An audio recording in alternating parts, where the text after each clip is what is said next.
Episode 5 of We Are Who We Are was titled Right Here, Right Now, number 5. As the power struggle between Sarah and Richard escalates, the relationship between their wives continue to grow, and Sarah fuels the fire by spending time with Caitlyn on the base's virtual shooting range. Later, Caitlyn asks Fraser for help for making a bold statement. Danny questions Jenny about his biological father as he dives deeper into Islam, and Fraser forms his own connection with Jonathan.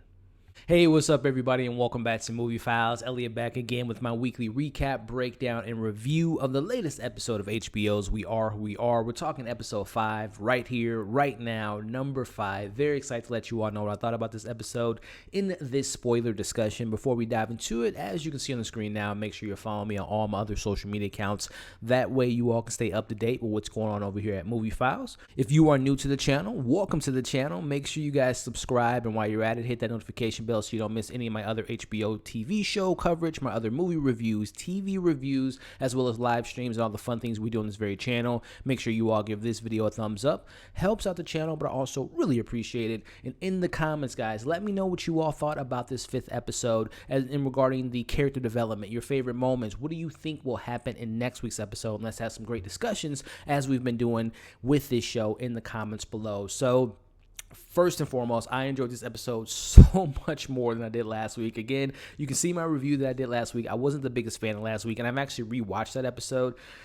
Ultimately, I don't like the episode. Again, I appreciate the crafting of the show, you know, some of the character moments, but overall, I just thought that episode was just a complete mess, and just the only thing that we really got from it was Craig's going off to Iraq, and everything else was just a bunch of, like, craziness. But as I digress, check out that review if you haven't already. And again, this is full spoilers for the episode 5, so let's just jump right into this review and get into my overall thoughts, which again, I like this episode because I think we got much more character development than last week, and more so than really any other episode. The stuff with Richard and Sarah, but then also paralleling their wives' relationship with one another, as well as what we get with Fraser really coming into his own with Jonathan, and then more importantly, seeing Caitlyn / Harper and her relationship becoming more of Harper. So I really kind of loved everything, and even Danny got some stuff in this episode. So I'm going to get more into it later on, but I think this is my favorite episode. I'm going to get into reasons why, but let's get into this recap here. It kicks off with just kind of the families, our two main families, their morning routines, right, with breakfast being eaten. We see Sarah, needing Maggie to help out at work, Richard wondering why Jenny hasn't taught Danny how to wake up early, and we see Caitlyn actually covering for Danny because we see that he was out all night. Was he with Valentina? I don't know. They kind of hinted at that in this episode, but we see Richard notices that, Caitlyn's up early and she's hanging out with Sarah, which we know Richard doesn't like that. And we get more kind of that awkward, or I should say lack of relationship between Danny and Richard. And this episode really kind of emphasizes why it's that way. I had alluded to it a couple weeks ago when they were playing basketball in the driveway, and, Richard, like, immediately when he saw Caitlyn, like, completely ignored Danny and went to Caitlyn. So they explain why this is the reason, because that's not his biological son. So we'll talk about that scene a little bit later. But as we kind of move forward, we see Sarah is teaching Kate to be a soldier, right? She's taking Caitlyn to the virtual shooting base area to become, as Caitlyn wants to in this episode in particular, and Fraser even says so much so, becoming more of what she thinks is a man, right?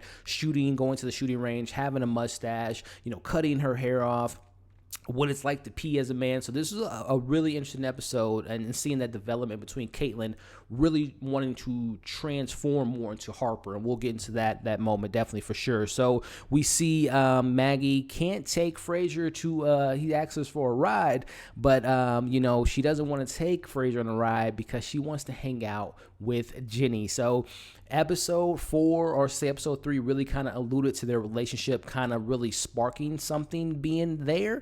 And, we see where that relationship kind of happens. Now, this is yet again, I've mentioned it many, many times. There's been a lot of development that's taking place off screen, and this is yet another example. It's not as bad as the other stuff, like Fraser getting into the mix and, Fraser and Caitlyn becoming more friendly. But this one, we see, as Jenny's kind of touring the new recruits for this new apartment, and like I said, Maggie's tagging along.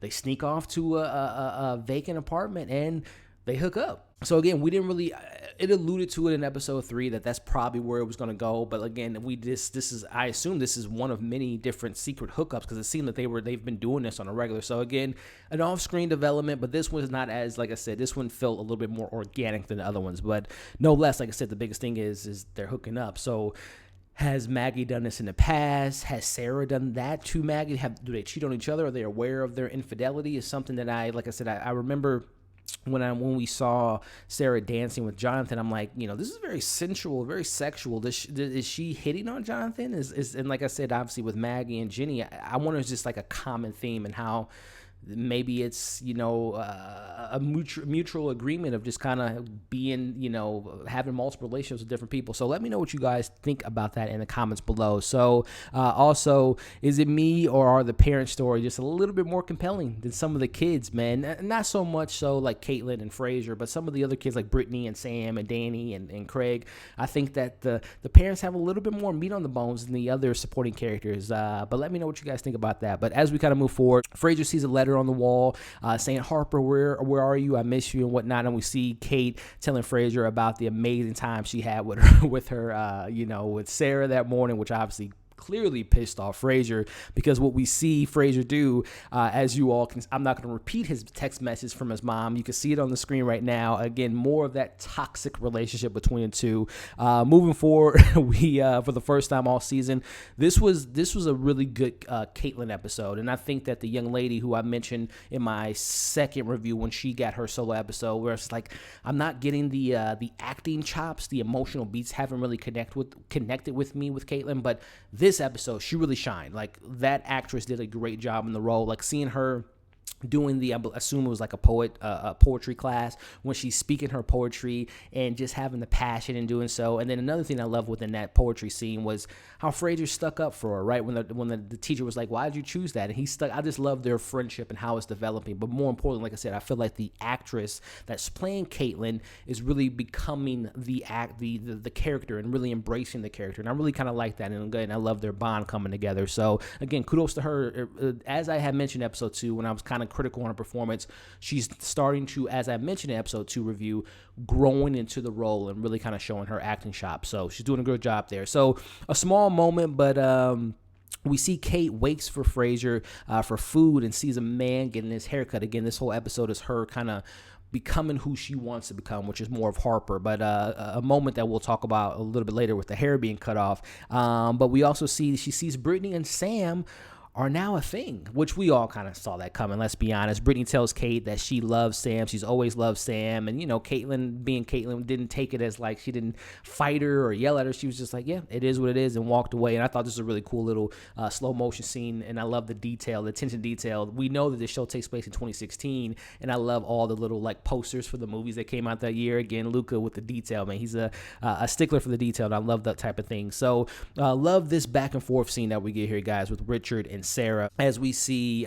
she's taking digs at Richard about his car, or I should say his new truck, how Caitlyn knows Italian language better than he does, how he doesn't even speak the same language as his wife, just taking these digs at him. And they definitely have a riff, no doubt, and we'll talk about that later. But it's funny how their wives are getting along and they can't seem to get along. Very interesting parallel there that we'll talk about in a bit. But she sees she wants him to apologize for what happened in episode 3 with the pizzeria, even though we know that he was literally sitting there and had nothing to do with the fight, but he could have stopped them. But he said, they were being critical of Americans and whatnot. And, they have a stare off, which was very intense, by the way. I love that kind of scene and how the lights cut off. It was just really well shot and really well acted. But ultimately, he follows his orders and apologizes to the guy. And we know he hated that, right? As he's yelling at the end of the episode to his wife. But meanwhile, in which, the scenes kind of cut between them having their riff and their tension, but their wives are out having a ball, shopping at the grocery store and having lunch together.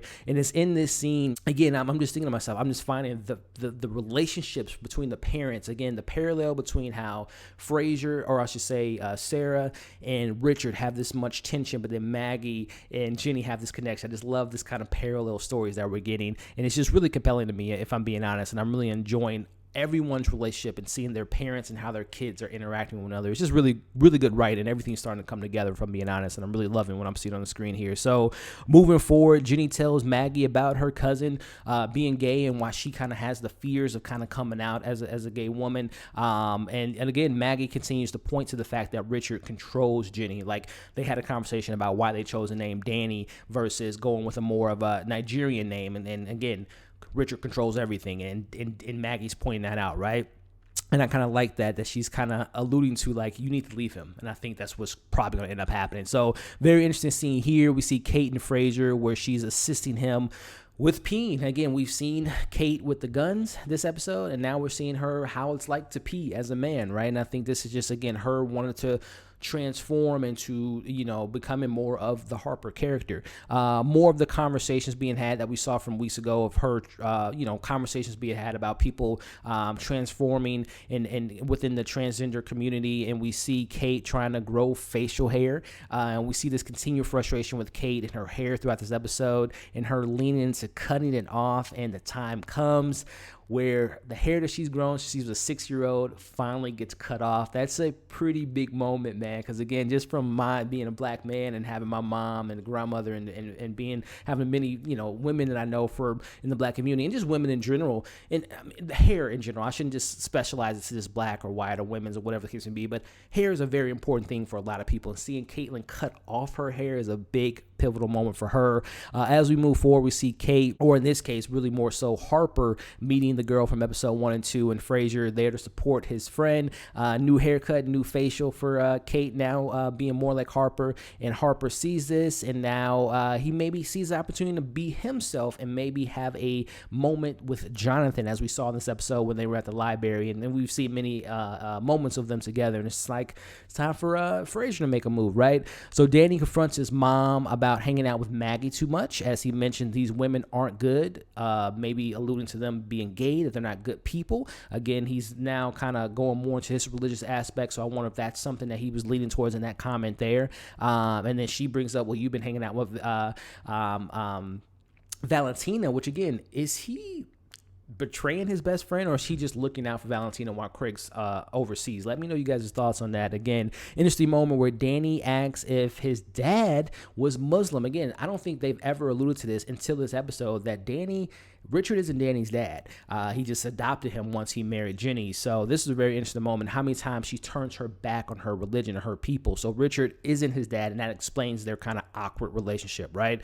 Also, it's not a coincidence that, I don't know if you guys noticed, there was a storm brewing, and I think it's a really good kind of parallel and symbolizing what's going on in the show, that there's a storm kind of brewing within our character. So I love, again, the detail that Luca has in this episode is fantastic, and this is why I think it's my favorite episode. Interesting to see how Jenny and Maggie get into, like, they both have intimate scenes with their significant others, as we saw Sarah and Maggie have an intimate moment, and Maggie really not being into it. And same goes with Jenny and Richard having, sex in the garage, and she literally cries while they're having sex. So this kind of shows you, again, they're disconnected from the significant others, and they're not being who they want to be in their own marriage relationships, which is just, another theme about this show, about being who you want to be, being in relationships you want to be in. So very interesting stuff, no less. Fraser goes into the movies by himself, and he sees Ouija, Origins of Evil. Very good movie, very good horror film by David F. Sandberg. While Kate is on her date, with her date there, and we see that he sees Jonathan, and Jonathan kind of waves over to come sit by me, and you can see the Fraser's face. He's nervous, but he's excited at the same time. Switches over to Harper making out with her date, and her date questions the mustache, which definitely kind of offended Harper, as we see Harper or Caitlyn run away. Richard finds the hair that's cut off in the trash, which I'm like, oh man, this is going to be interesting. And again, within that, let me go back a minute. When we see Harper's date calling out the mustache, that really kind of hit her, because again, she just wants to be a boy. She wants to be the person she wants to be, right? And it really offended her when she made that comment. We saw that a couple weeks ago when Richard called her a girl, and again, she wants to get out of that box. She doesn't feel a girl. She wants to be Harper. So that was a really big moment there. We see Jonathan and Fraser hanging out and telling each other about their stories, about how Fraser wants to be, how he wants to get into fashion. Jonathan left his mom at a young age and their dreams and everything, and they're sharing their air guitar. So a nice moment for Fraser, kind of really hanging out with Jonathan. We'll see if Jonathan is reciprocating. I think Jonathan is flirting with him, but I don't know if he's like really serious about, coming out, being bisexual, gay at his own, or he's just being a nice guy. We'll see what comes of that relationship. But as the episode ends, we get a couple big moments here. We see Sarah asking about the new moving to New York for Christmas. So we'll see if that's something to keep an eye out for future episodes.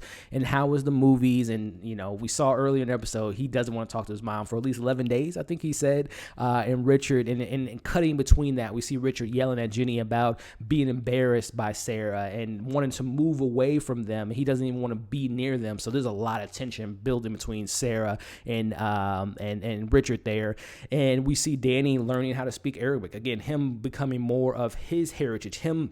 Again, this whole theme of the show is people wanting to be who they want to be and not the people they were told to be. So I love that we got more from Danny and his backstory, him wanting to be embracing more of his religion. So I'm really loving that we got more of his background. And as we kind of wrap up the episode, we finally see Kate walks in, Richard in the dark. He tells Kate that she's grounded for a month. Did Fraser make you do this? Do you know where we come from? Do you know what it's like being like us? And calls her a little girl yet again.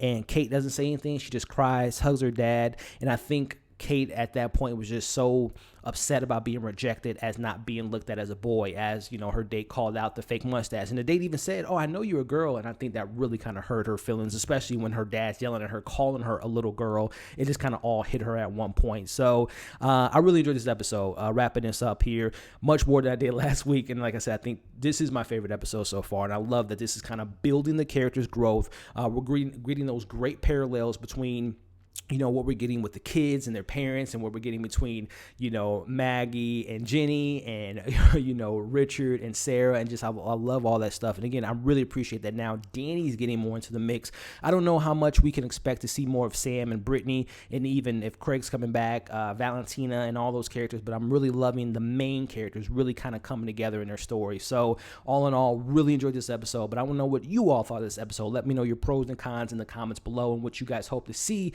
in the next week's episode. So as always, like, share, comment, subscribe, hit the notification bell so you don't miss any of my other We Are Who We Are reviews. Check out my review that I did for the third day. Check out my Lovecraft Country review. Check out all the movie reviews that I have done on this channel as well. And thank you guys for the continued support. Hope you enjoyed this review. Stay safe, and we'll see you guys on the next video.